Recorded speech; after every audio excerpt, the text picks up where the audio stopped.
Alkisah, di Sulawesi Selatan berdirilah sebuah kerajaan yang dipimpin oleh seorang raja yang bijaksana bernama Datu Luwu. Rakyat Luwu hidup dengan sejahtera, aman, dan tenteram. Datu Luwu memiliki seorang putri yang bernama Putri Tadampali. Kabar tentang paras cantiknya tersebar ke seluruh pelosok negeri, tak terkecuali ke telinga Raja Bone. Mendengar berita ini, Raja Bone yang juga memiliki putra yang gagah dan tampan, memutuskan untuk menikahkan putranya dengan Putri Tadampali. Dengan tekad yang kuat, Raja Bone kemudian mengutus para duta kerajaan untuk mendatangi kerajaan Luwu dengan tujuan untuk meminang Putri Tadampali. Namun, ketika pinangan tersebut sampai, Datu Luwu justru menjadi bimbang, dikarenakan adat istiadat Luwu tidak memperbolehkan seorang putri untuk menikah dengan lelaki di luar sukunya. Namun, jika menolak pinangan Raja Bone, Datu Luwu khawatir akan muncul peperangan antara dua kerajaan. Setelah menimbang-nimbang keputusan besar ini dengan baik, dan untuk menghindari pertumpahan darah dan mengorbankan rakyatnya, pinangan Raja Bone pun akhirnya diterima Datu Luwu. Duta dari kerajaan Bone kembali untuk menyampaikan berita bahagia tersebut kepada sang raja.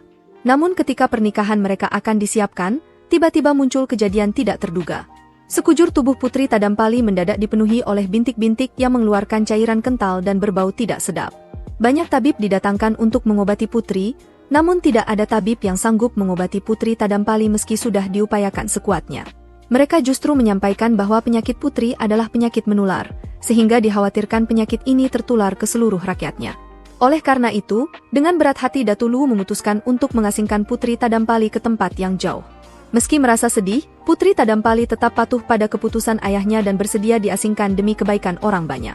Sebelum berangkat, Datu Luwu memberi sebuah keris pusaka sebagai tanda cintanya pada sang putri. Ia berharap keris tersebut dapat menjadi pengingat bahwa ia tidak akan pernah melupakan sang putri. Setelah lama berlayar, Putri Tadampali dan para pengawal setianya akhirnya berlabuh di sebuah pulau.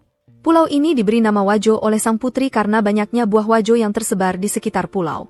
Suatu hari, saat Putri Tadampali sedang menghabiskan waktu di tepi danau, tiba-tiba ada seekor kerbau buleng putih datang menghampirinya.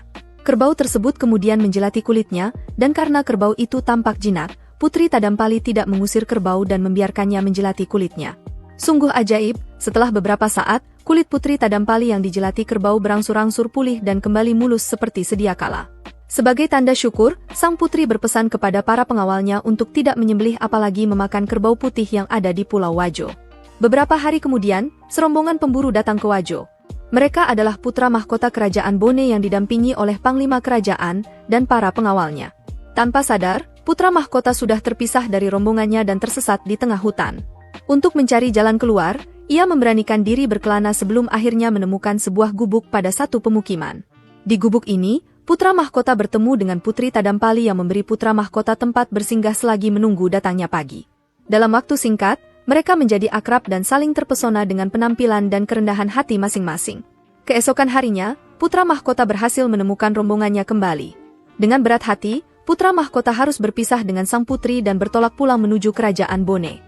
Karena sudah terlanjur jatuh cinta kepada Putri Tadampali, putra mahkota menjadi sering termenung setelah kembali ke kerajaan Bone.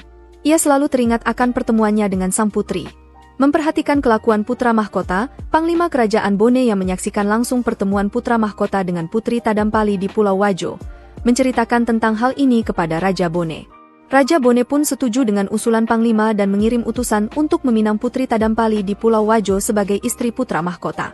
Setibanya di Pulau Wajo, Putri Tadampali memberikan keris pusaka pemberian sang ayah kepada para utusan dan meminta putra mahkota untuk mendapatkan restu ke kerajaan Luwu terlebih dahulu.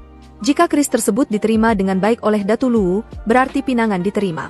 Putra mahkota pun berangkat sendiri menuju kerajaan Luwu. Sesampainya di kerajaan Luwu, putra mahkota menceritakan pertemuannya dengan sang putri kepada Datu Luwu. Ia menceritakan kabar tentang pulihnya penyakit Putri Tadampali dan niatnya untuk menjadikan sang putri menjadi istrinya.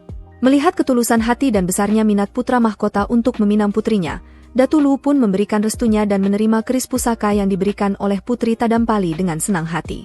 Bersama dengan sang putra mahkota, Datu Luwu dan Permaisuri kemudian berangkat menuju Pulau Wajo untuk menjumpai putri tercinta.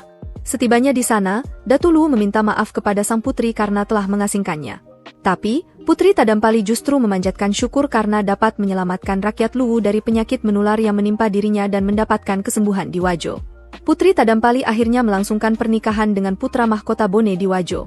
Semua yang hadir, termasuk keluarga dari kerajaan Luwu dan kerajaan Bone merayakannya dengan sukacita. Beberapa tahun kemudian, putra mahkota didaulat untuk naik tahta dan menggantikan ayahnya sebagai pemimpin kerajaan Bone.